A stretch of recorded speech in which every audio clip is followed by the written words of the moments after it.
Dzina la Atate ndi la Mwana ndi la Mzimu Woyera. Amen.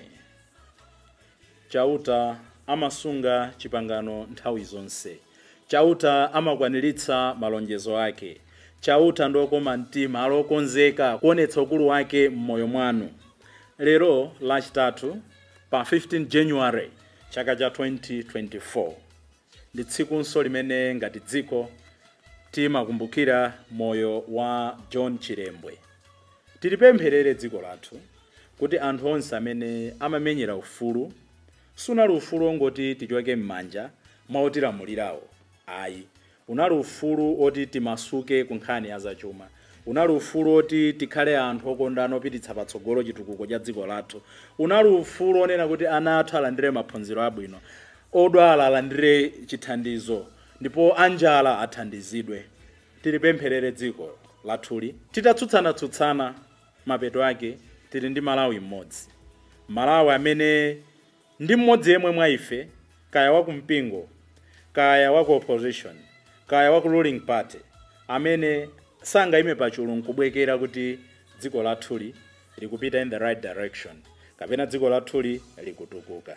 Tili ndi ntchito yopemphererana, tili ndi ntchito yogwirizana, tili ndi ntchito yosiya kulozana zala. The question is, what have I contributed like John Chilembwe kuti dziko lathu lifike pamene lilipa?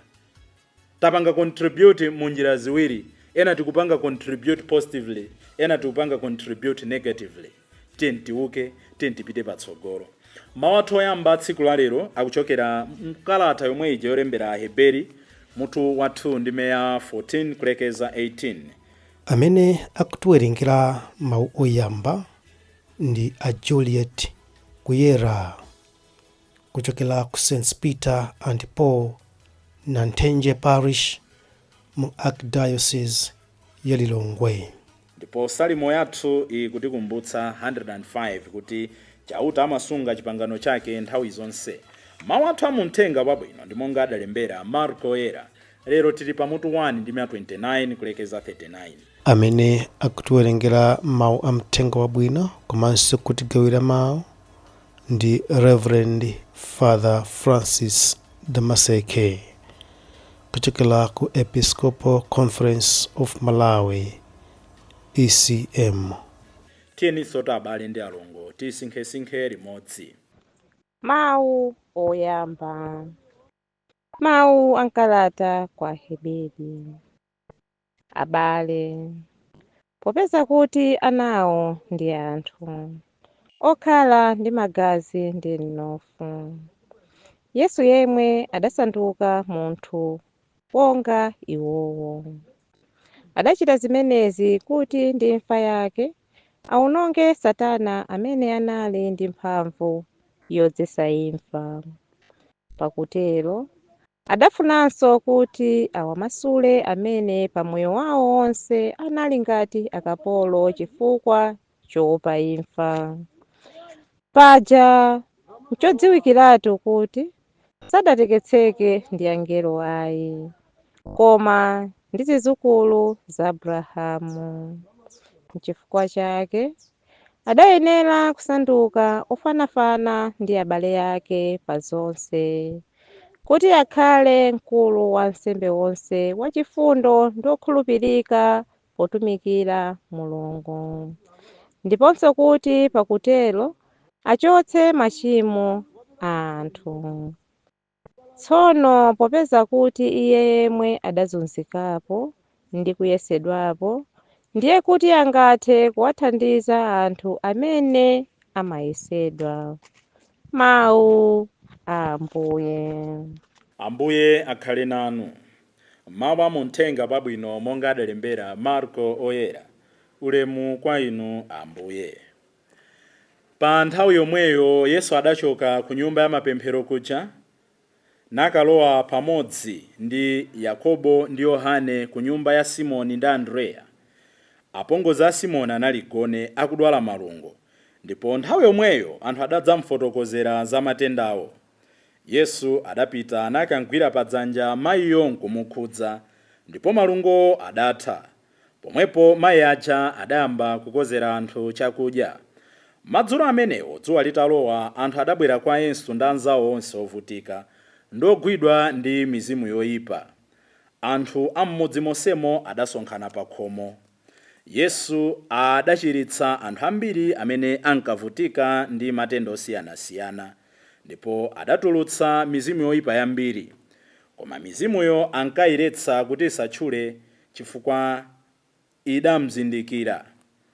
Mamawa ndithu kusanache, Yesu adadzuka napita kumalo kosapitapita anthu. Kumeneko adakapemphera. Simoni ndi anzake aja adamulondola komweko. Atampeza adamuwuza kuti anthu onse akukufunafunani. Koma iye adawawuza kuti tiyeni tinke ku midzi ina kufupi konkuno, tikalalike mawu kumenekonso, pakuti ndizo ndidadzera. Tsono adapita nakalalika m'nyumba ya mapemphero ku Galileya konseko, ndipo ankatulutsa mizimu yoyipa. Mthenga wa Ambuye. Ulemu kwa inu Ambuye Yesu Khristu. Tiyeni tipite tsidya lina, poti izinso ndizo ndinadzera. Koma tisanafike pamenepo pali funso pano. Who among us is not sick? Ndani mwa ife pakati pathupa anganene kuti alibe matenda? Ndife odwala njira zosiyanasiyana. Ndife odwala kuzimu, ena ndife odwala nkaganizidwe, ena miti yathu sikukoka kwenikweni moti tafika poti tikamayenda timenda ngati mbalame zomanga zisa, tisapeze udzu tayika kukamwa, kumadya masamba, ena timangodziyankhulira. Tili ndi mavuto osiyanasiyana. Ndakamba kuti mavuto akuzimu, mavuto akuthupi. But who among us can brag and say, ine ndilibe vuto? Tosefe ndife odwala.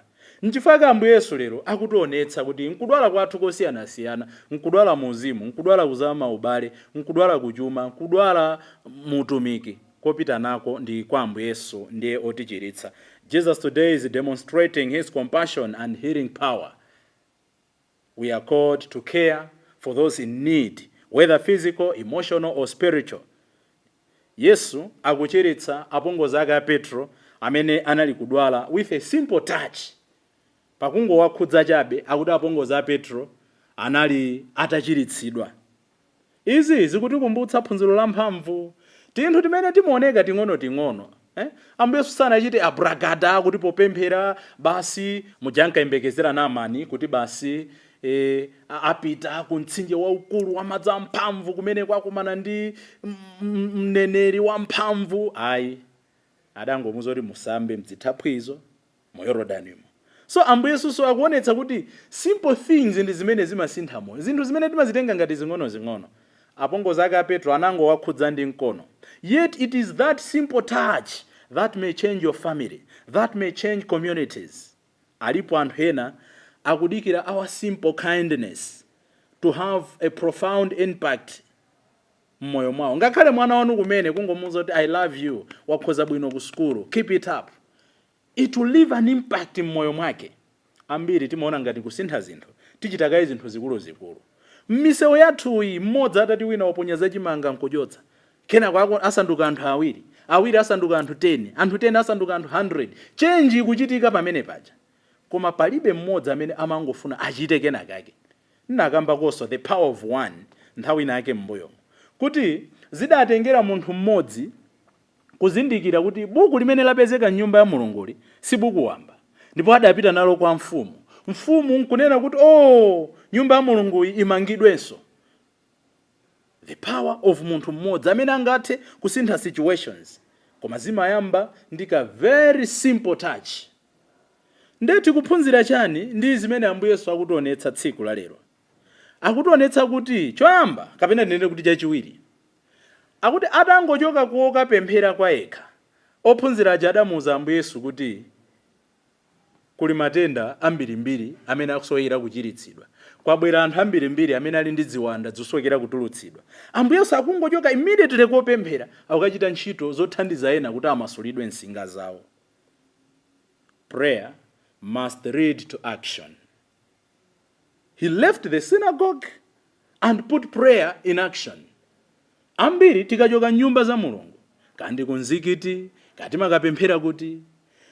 Kodi pali ubale pakati pa pemphero ndi zimene timachitira ena zabwino? Mukaona kuti ngakhale m'misonkhano ya ndale, immediately after kupempherera msonkhano wa ndale, kuyamba kutukwanizana. Palibe ubale pakati pa pemphero ndi moyo wathu. Achoka mchechi lero, akamachoka ku chechiko akudzera kwa asing'anga, akatenga mankhwala a business.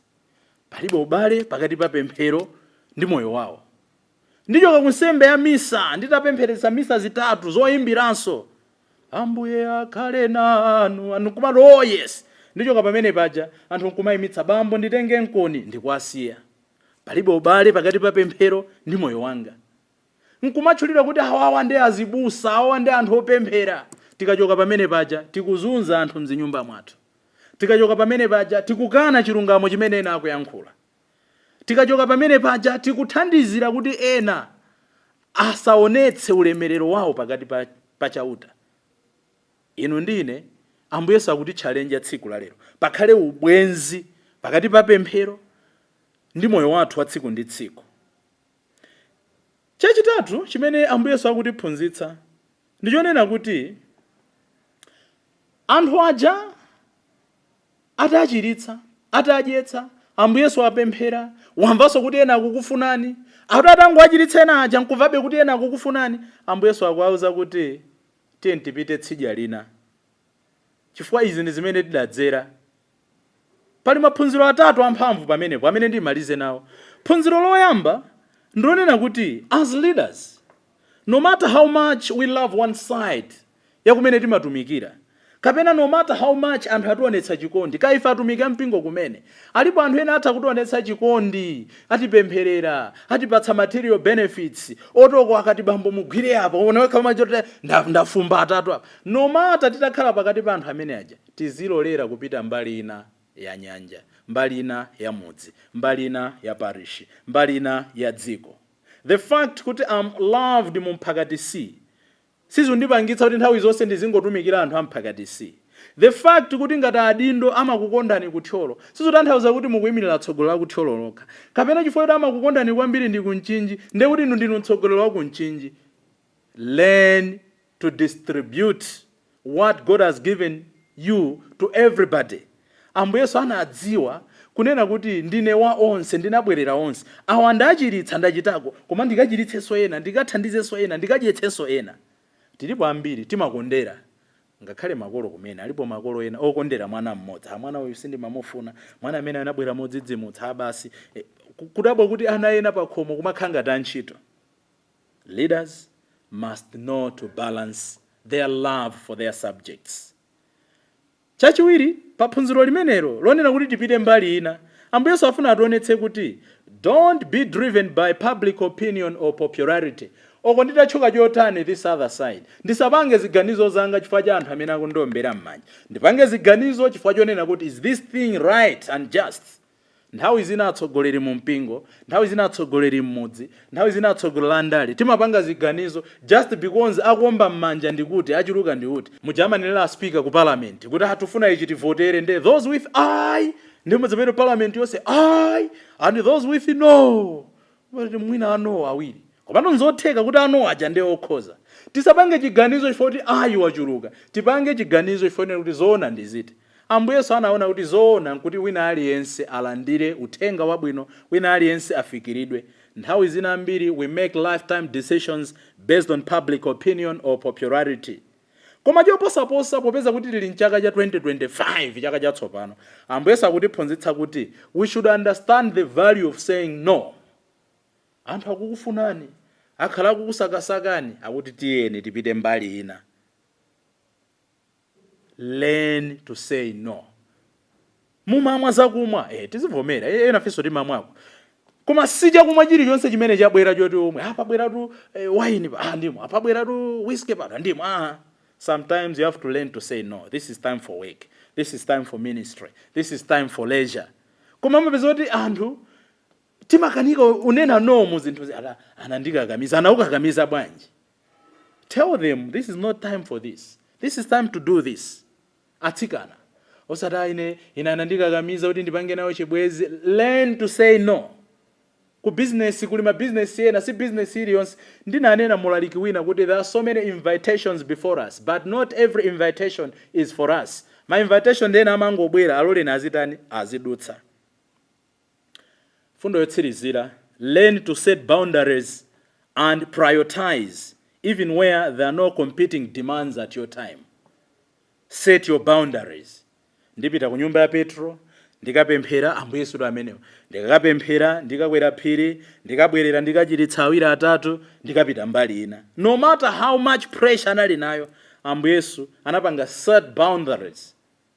Potsirizira, move out from the comfort zones. Ndiloso ndi manena zomwe. Fundo imene ikubwera. Ambuye Yesu sanati ku anthu andilandira. Mukumbuke kuti madera ena amakana. Kudera ukanakala watu nyumba ya apongozi ake ya Petro. Kumene anamulandira bwino. Tamva kuti apongozi aja atachiritsidwa anaphika so chakudya. Ndesi chinali chakudya wamba. Mwina inali buffet. Chinali chakudya kawawa atitha kutero. Panali kajama ti mudzi wa anthu ena akataje. Mwina appetite mavuta. Amambira kuti appetizer kasupu. Akadya kamene kajama ti kosi ina. Adya pamene paja akamaliza zimene zija pabweraso tina totsitsira. Tizakumwa tabwino. Anamulandira bwino. Koma Jesus had the audacity to move from his comfort zones and move beyond. Ambiri tidakhazikika pamodzimodzi. Chifukwa business imene imaenda ndi yamandazi zaka 10 amandazi anga ndikagulitsa ndikaphika mata mwina Mulungu adaukozera ndi chachikulu. Try to move from the comfort zone yamandazi. Try something else. Mapemphero kumene ena chimene timadziwa mu mpingo wa Katolika ndi kuimba kwaya. Koma mwina Mulungu adakulengerani more than kuimba kwaya. Try something new. Move from the comfort zone of your choir. As a priest, sinkhani yongopanga misa ndi divine office. There are so many prayers that I can help people and help my own life. I should move from my comfort zone. Comfort zone ina mwina ndi ntchito imene mwakhala. Ena dazola ntchito yongolembedwa. Ndechi ambire zaka 15 ndrama ndi pamodzimodzi imakhalira irowe ituluke moyo samasintha. Move from ntchito yongolipiridwa, phunzirani kudzilemba ntchito moyo wanu osintha. Lero Ambuye Yesu akutionetsa kuti tipite kutsidya lina kumene konso kuli ntchito imene Mulungu akutipatsa akutiyitanira. Dzina la Atate ndi la Mwana ndi la Mzimu Woyera. Amen.